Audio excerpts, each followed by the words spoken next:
My name is Rero Henry Akos, and today I welcome you to Rero TV. We are in Mosoga at the home of one of the foremost agitators for the creation of Urhobo State. We are talking about Honorable Chief Dr. Wilson Omene. Chief Migo. Over the week, we saw the mammoth town hall meeting that you held at Ughelli concerning this creation of Urhobo State. We saw Chief Omene, lots of prominent Urhobo men, they were all there with you guys. We want to know, sir, for those that might not be privy to that meeting, what were the resolution and what was the state of things, sir? Yeah, first, I want to thank you this opportunity to thank all those people that took the time, to come and grace that unique occasion. I call it unique because it should be foremost in the minds of every Urhobo son or daughter. And this is not the first time people have cried out to have Urhobo State created. There's been a thing that Senator Brume tried. Even Senator Vrake tried to do something as well. But I think this is the first time, very first time, we're taking it to a different dimension of consulting our people, talking to them, some individually, some group, and now the entire Urhobo people, both at home and in diaspora. Now, what are the highlights of what we discussed? The highlights of what we discussed: why do we need a state? Okay. When we can cohabit with other states? Why? And at the end of the day, we found out that there was tremendous need, urgent need for us to have our own state when we considered three basic things. One, equity, justice, and fair play. When we sat down, we analyzed these three things, three factors, and realized that yes, if there should be any state at all to be created in the entire Nigeria, not just say the Delta State, the very first nationality that you get a state in the entire country, it should be Urhobo. One, we have over 70 ethnicity in this country, and out of over 70, Urhobo is number 4. 1, 2, 3, 4. In terms of population, in this country, out of 70 something, we have the north. The north here includes the middle belt. Yes. All that have 19 states to their name. 19 states to their name. Then the whole of South, that's the political dichotomy they always give to the country, North and South. The South has 17, right? Making it 36 states. And in the South with 17, we have the number 2, the number 3, and the number 4 from the South. I mean, in terms of population and the position. The first position is considered to the north. The second position is considered to the southwest. And the third position is considered to the southeast. And the fourth position is considered to the Urhobos. Fifth position, the Jaws. And so on and so forth. So if we have 19 states to the first position, north, then we now come to southwest. In the southwest, we have 6 states.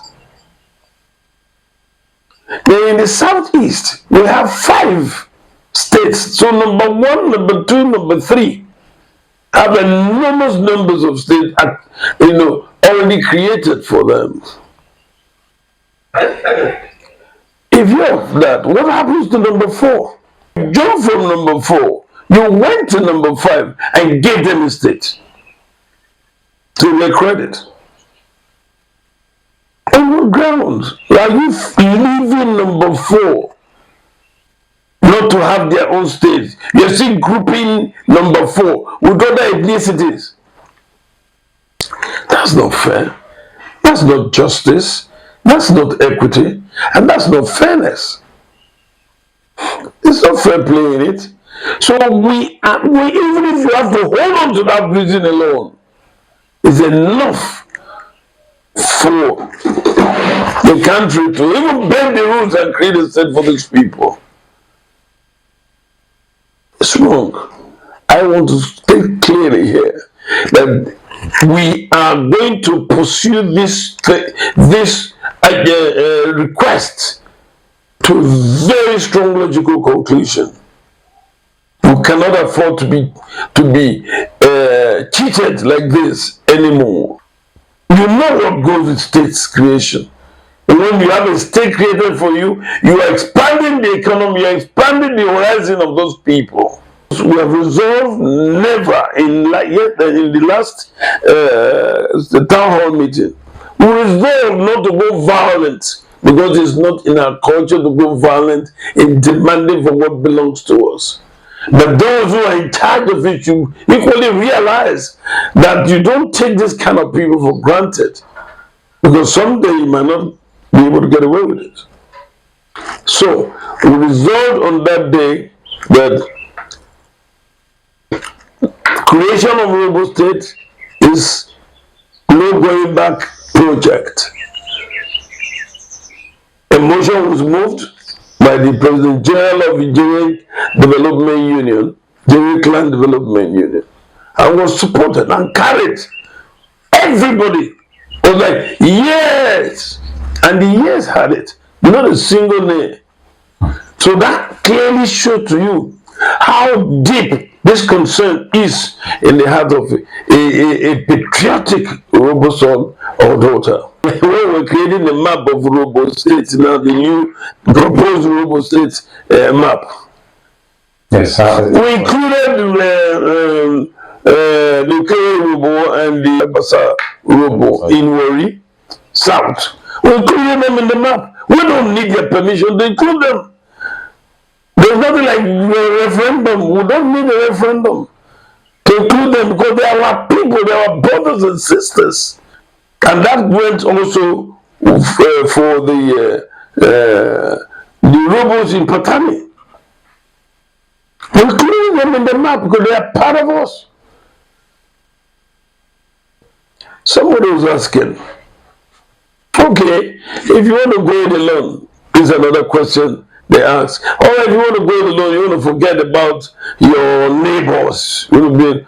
How do you want 3 states created from Delta states? Is it because Delta Central separates Delta North from Delta South?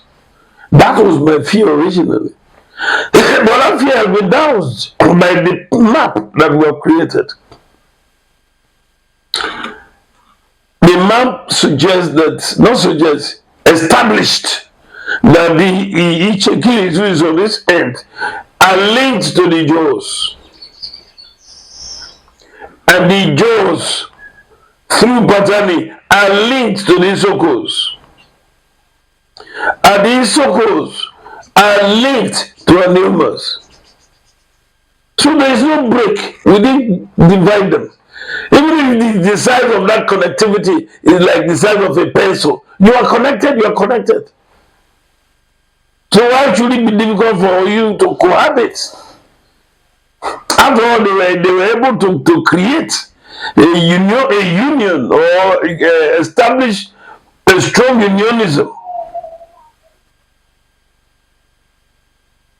The 3 eyes, Jekiri, John, and Isokos, they were able to establish strong unionism with Delta North in the last 60 years before Bororo came in. I'm re-emphasizing this because I thought that's one of the reasons too that we have to be very careful. because we are very accommodating. Of course, you can't be accommodating at the expense of your own life. That unionism has been perfected by them to undermine the strength of majority of the Urhobo in the governance of Delta State in the last 16 years before Buhari came. So we need our state to do a lot of things for our people. One, to revive the language. Because if you don't have your own state, it's so difficult to revive your language. No matter the effort you will make amongst yourselves, oh, let's build a school for this, it's not going to be too easy. Because when a governor from another ethnicity comes in, you say, no, we are not interested in languages in schools. Something we must do. On that basis, we must what? Pursue. Yeah, that will come into my next question, sir. How do you hope to pursue this agenda? You know, take it to the next level. Take it, let the representatives, the lawmakers, let them drive this agenda at the national houses, because they have to pass it into law before. God bless you. Before the constitution. Yes, very correct. Very correct. I want to state categorically that whoever that will be elected, you are elected to what? Protect the interest of the Urhobo. Of course. People. All of them. No exception. That's the only reason you are in the House of Assembly. The only reason you are in the National Assembly. Whether Senate or House of Representatives. Any one of them that feels that we don't deserve to own our own states, then there's a problem. Then we must review our positions in terms of representation come the next election. And I say state it, any of us who are pushing this story, if we are pushing for a selfish reason so that okay, God will punish us. I want to tell you, for example, we met with a lot of them, if not all of them, part of the House of Assembly members, individual. But we met with our senator more than once, already discussed it. His advice was that, look, Dr. Omene, you guys should go home and consult. So he is in tune with what we have been doing. But I want to specifically mention Honorable Ben. That's for Okwesa. Yes, who here? I think he's representing Labour Party. Yeah, Labour Party. Right. Yes. I want to thank him tremendously. Like I will thank the rest of you, especially his immediate stance. It's like something has been burning in him, and somebody just put it out. Say, oh, Urhobo Creation Committee? This is marvelous. He didn't just verbally accepted it. He generously welcomed the team that visited him. I wasn't with them. When we called him in the night, I'm talking about 10 in the night, at Abuja, myself and the chairman of the committee, Umene, and my secretary for the publicity committee, Shifolomo, I think in company of another person. We called him, so what are we doing? He said, but we would like to see you. We would love to see you. He said, yes, but so we were thinking he would give us an appointment maybe 2 days time, 3 days time. You know what they said? Oh, but I'm with my friends. Just relaxing somewhere. Just bring the brain down. He said, no. He said, no, if you're free, please join me here. You're relaxing with your friends. You're now undermining that relaxation time which you need so badly. And so would you join him? Say, please, sir, if you can come now. We headed to meet him. And when we got there, he now made the arrangement within the place. Asked the people, can you get us a little place where we can sit? And they provided it for us, quiet area. And we discussed the matter. That moment he told us he's going to go back to the office and drop the bill. Get his guys to come up with the bill. Less than a week, the bill was ready to create Urhobo State for us.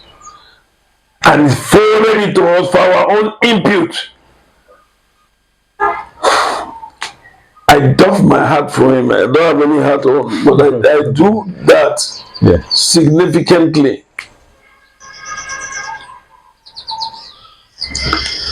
We made our own contribution within a few days because we know what we want.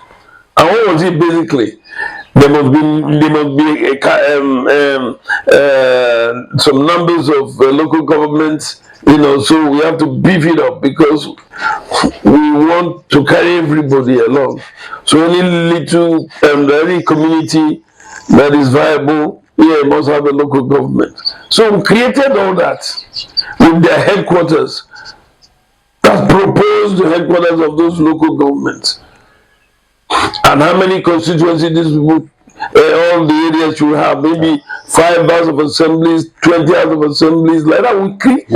You've already designed it. Yes! We designed a template for it. Because they need it in the bill. Yeah.